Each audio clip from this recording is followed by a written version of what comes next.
뉴스의 동정민입니다. 백신 수급에 문제없다고 큰소리쳐온 우리 정부, 미국의 사실상 외상으로 백신을 공급받는 안을 추진 중입니다. 정의용 외교부 장관이 한미 간 백신 스왑 체결을 협의 중에 있다고 밝혔는데요. 미국에서 먼저 백신 지원을 받고 나중에 우리 설비로 백신을 생산하면 그때 그만큼 돌려주는 형식입니다. 그런데 이 백신 수급에 자신을 보이고 있는 미국이 응할지가 관건입니다. 야당은 이런 상황 자체가 백신 외교 참사라며 질타했습니다. 정한희 기자가 첫 소식으로 보도합니다. 정의용 외교부 장관이 한미 간 백신 스와프를 협의 중이라고 밝혔습니다.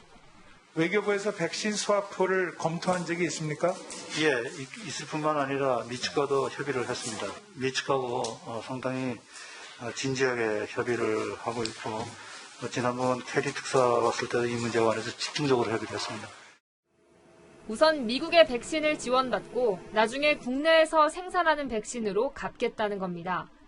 지난해 12월 백신 스와프를 먼저 제안했던 국민의힘 의원들은 미국이 백신을 꺼주겠냐며 실현 가능성에 의문을 제기했습니다. 쿼드에 참여하지 않고 백신 협력을 할 수 있다고 보세요? 미중 간의 갈등이라든지 쿼드 참여 이런 거는 연관이 직접 없다고 보고 미국의 중국 압박 외교에 동참하지 않고 백신을 빌리기 쉽지 않다는 겁니다. 국민의힘은 백신 외교 참사라며 다음 달 한미 정상회담차 미국을 방문했을 때 문재인 대통령이 직접 백신을 확보해 오라고 요구했습니다.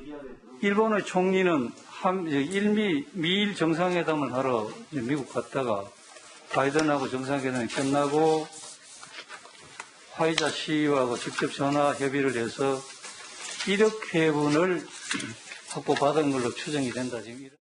일본 못지않은 아니면 미국보다 더 많은 성과가 나올 수 있도록 준비를 철저히 하도록 그렇게 하겠습니다. 하지만 중앙재난안전대책본부는 백신 스와프에 대해 국민께 알려드릴 성과가 나오지 않았다고 밝혀 정부가 국민에게 헛된 희망만 주고 있는 게 아니냐는 우려가 나옵니다. 채널A 뉴스 정한입니다. K방역을 홍보하다가 뒤늦게 백신 비상이 걸린 여권 이런저런 움직임을 보이고 있는데요. 정치부 이현수 기자와 하나씩 따져보겠습니다. 자, 이 기자, 백신 초기 수급에 문제가 있었다. 정부가 오늘 인정을 했다면서요? 네, 백신 수급에 문제가 없다고 하던 여권에서 처음 나온 목소리 같은데요. 국회 외교통일위원회에 출석한 정의용 외교부 장관 발언부터 들어보시죠. 작년에 방역 상황과 관련하여 정부가 조금 안일하게 대처한 측면이 있다고 솔직히 인정을 합니다. 그런데 박능우 전 보건복지부 장관은 5개월 전엔 이렇게 말했습니다. 우리와 빨리 계약을 맺자고 오히려 그쪽에서 재촉을 하고 있는 그런 상황입니다. 그렇기 때문에 우리가 백신 확보에서 그렇게 불리하지 않은 여건에 있다는 것을 말씀을 드리겠습니다. 네, 불과 5개월 전에는 자신감을 보이면서 우리가 백신 수급에 있어 우위에 있는 것처럼 얘기를 했었는데 지금 상황과 많이 다른 것 같죠. 엎친 데 덮친 격으로 지난해 말 문재인 대통령이 모더나 CEO와 화상 통화를 하고 5월에 도입할 거라고 했었던 모더나 백신도 문제가 생겼습니다. 2분기부터 총 2천만 명분 확보 청와대가 발표를 했죠. 그 백신은 지금 어디 있습니까? 모더나는요. 제가 발표도 됐는가 모르겠는데 4천만 도주를 저희가 계약을 했습니다. 그리고 그 상당 부분이 상반기에는 아무래도 물량이 많이 들어올 수가 없는 상황이었고요. 하반기에 대개 들어오도록 돼 있다는 말씀을 드립니다.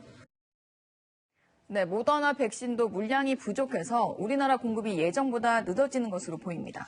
자, 그동안 이제 수급에 문제가 없다고 하더니 네. 이 뒤늦게 여당이 백신 구하기 아주 분주해 보여요. 네, 민주당 의원이랑 전화를 해보면요. 제약회사를 가서라도 뭐라도 하고 싶다라면 분위기가 좀 절박해 보입니다. 일단 백신 수급 긴급 원내 점검단을 설치해서 수급 상황을 살피겠다고 했고요. 백신 특사를 보내자는 이야기도 나옵니다. 또 백신이 없으니 방역에 좀 더 신경을 쓰자는 차원에서 자가검사 키트를 조건부 허가하는 것도 검토를 하고 있는데요. 자가검사 키트는 이낙연 당대표 시절에도 도입한다고 했다가 진단 정확도가 떨어진다는 이유에서 무산이 됐던 건데 급한 상황이 다시 꺼낸 것 같습니다. 백신 수급 논란으로 K방역 성과까지 덮일 수 있다는 위기감이 민주당 내에 번지고 있습니다. 뭐 어쨌건 이제라도 가져오면 이제 다행인 건데요. 자, 오늘 이제 한미 백신 스와프가 처음 나왔는데 이거 어떻게 가능하겠습니까? 네, 스와프라는 게 맞바꾸는 걸 의미하는 건데요. 금융위기 때 미국에 원화를 주고 달러를 빌려오는 한미통화 스와프처럼 미국에게 백신을 지원받고 나중에 우리가 만든 백신이나 확보한 백신으로 갚는다는 건데요. 정부 쪽에 알아봤더니 멕시코와 캐나다에 미국이 아스트라제네카를 빌려준 선례가 있더라고요. 하지만 미국 비축분이 제한적이고 백신 유효기간 문제도 있어서 어려움이 좀 있다고 합니다. 그리고 스와프 이야기는 처음 나온 게 아니라 지난해 12월 국내인 박진 의원도 제기를 했었는데요. 당시에는 정부도 민주당도 외교부 장관 후보자였던 정의용 장관도 백신 스와프는 현실적으로 쉽지 않다면서 좀 부정적이었습니다. 그런데 지금은 스와프를 추진하겠다고 밝힌 건데요. 야당에선 국민들에게 희망 고문을 하지 말고 투명하게 밝힐 것을 주문했습니다. 자, 그럼 이건 어떤가요? 이제 우리가 개발한 이제 주사기를 공급하고 화이자 백신을 빨리 앞당겨서 가져오겠다. 이건 어떤가요? 네, 리포트에서 보셨던 대로 이제 최소 잔여형 주사기를 수출 물량을 무기로 화이자 백신 도입을 앞당기겠다라는 건데요. 화이자 백신을 안 주면 같이 쓰도록 한 우리 주사기도 덜 줄 수 있다는 식인데 이 방법이 잘 통할지는 지켜봐야겠습니다. 그런데 아직도 여권의 태도를 보면 반성보다는 여전히 남 탓한다 이런 지적도 있던데요. 네, 당내 일부에서는 우선 미국을 향해서 백신을 독점했다라는 목소리가 나오고요. 화이자에 대해서도 무리한 요구를 하고 있다고 했습니다. 실제로 저희가 다 공개할 수 없지만요. 이 화이자를 비롯한 다국적 제약회사들의 요구가 매우 무리합니다. 무리했었죠. 예, 그리고 현재도 그렇고. 지금도 그렇고.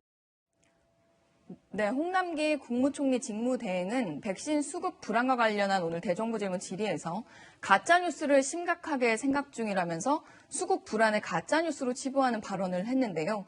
누리꾼들은 빨리 백신을 구하라는 거지 왜 가짜뉴스 프레임을 거느냐 이런 비판을 하고 있습니다. 정부로선 억울한 면도 있을 것 같습니다. 하지만 지금 이 시간 중요한 건 안전한 백신의 빠른 도입이겠죠. 남 탓이나 비판에 대한 반박보다 국민들에게 구체적이고 충분한 설명이 있어야겠습니다. 네, 지금까지 이현수 기자와 살펴봤습니다.